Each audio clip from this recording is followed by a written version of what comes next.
بعض اوقات نا بچے کی زبان میں لکنت آ جاتی ہے جی اور والدین پریشان رہتے ہیں کہ یار یہ ہمارا بچہ عام بچوں کی طرح کیوں نہیں بول رہا.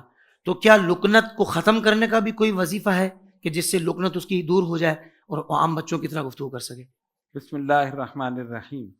دیکھیے اللہ تبارک و تعالیٰ کے کلام میں ہر مرض کی دوا، ہر مرض کی شفا موجود ہے. خوبصورت جملہ، ہاں، واہ.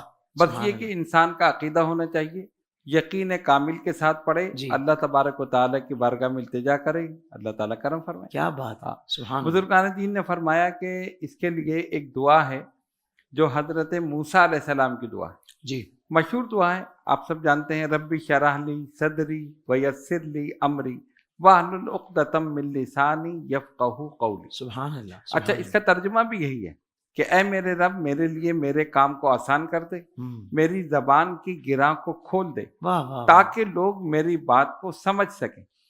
اب جس کی زبان میں لکنت ہوتی ہے نا، ظاہر ہے وہ اٹک اٹک کے بولتا ہے یا تتلا کے بولتا ہے، جی جی. لوگ ہنستے ہیں، اور احساس کمتری کا بھی شکار احساس رہتا ہے. کمتری کے شکار بھی ہوتا ہے. وہ سوچتا ہے کہ میں جلدی اپنی بات سمجھا دوں، لیکن وہ ایک ہوتا ہے کہ کسی وجہ سے فزیکلی طور پر یا ویسے بھی. اچھا، اکثر ایسا بھی دیکھا گیا کہ کسی نے کسی کی نقل اتاری تو وہ بھی اس میں مبتلا ہو گیا. اچھا، یہ بھی ایک چیز ہے کہ اگر کوئی ایسا ہو تو آپ اس کو دیکھ کر مذاق نہ اڑائیں، آپ اس کی نقل نہ اتاریں. ہنستے نا لوگ دیکھ کے کہ وہ بیچارہ تو ایک مجبوری کے تحت، اور آپ اس کا مذاق اڑا رہے ہیں. اور فرمان بھی ہے نا حضور کا، من ضحک ضحک. جی بالکل، جو کسی پر ہنسے گا تو وہ بھی ہنسا جائے گا. تو یہ تو ہے، فیکٹ ہے. تو اس لیے اس سے بھی بچنا چاہیے.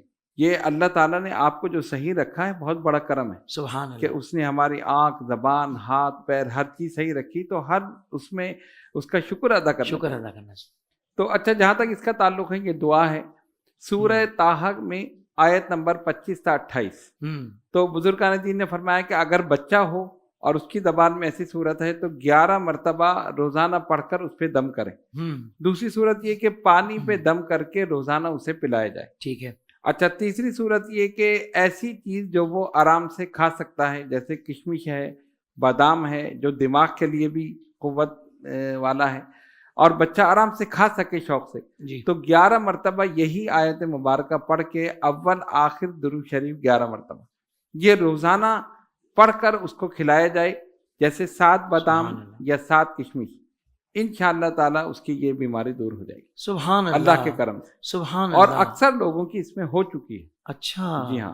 اچھا، ایک صورت اور بھی ہے، اگر بچہ اتنا ہے کہ وہ اس کو یاد کر سکے تو وہ اس کو یاد کرا دیں. کیا ہے، وہ مسلسل پڑھتا رہے، لکنت دور ہو جائے گی. کیونکہ ہم نے ایسے لوگوں کو بھی دیکھا کہ بولنے میں لکنت ہے لیکن قرآن پڑھنے میں نہیں.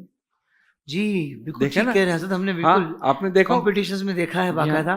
نعت شریف پڑھنے میں بھی نہیں آتی. نعت شریف پڑھنے میں بھی نہیں، سرکار کا کرم کیسا کرم. اور قرآن پڑھنے میں اللہ تعالیٰ کا کرم. اللہ. اب دیکھیں نا، حقیقت ہے یہ میرے مشاہدے میں کہ بولنے میں لکنت ہے لیکن قرآن پڑھنا ہے تو روانی کے ساتھ. واہ واہ. تو یہی آیت اگر اسے یاد کرا دی جائے تو اللہ کی رحمت سے امید ہے کہ وہ انشاءاللہ تعالیٰ اس کی یہ بیماری دور ہو جائے. بھائی ماشاءاللہ ڈاکٹر صاحب نے کتنا خوبصورت نسخہ قرآنی بتایا ہے اس مسئلے کے حل کے لیے. اللہ تعالیٰ آپ کو اس کی جزا عطا فرمائے.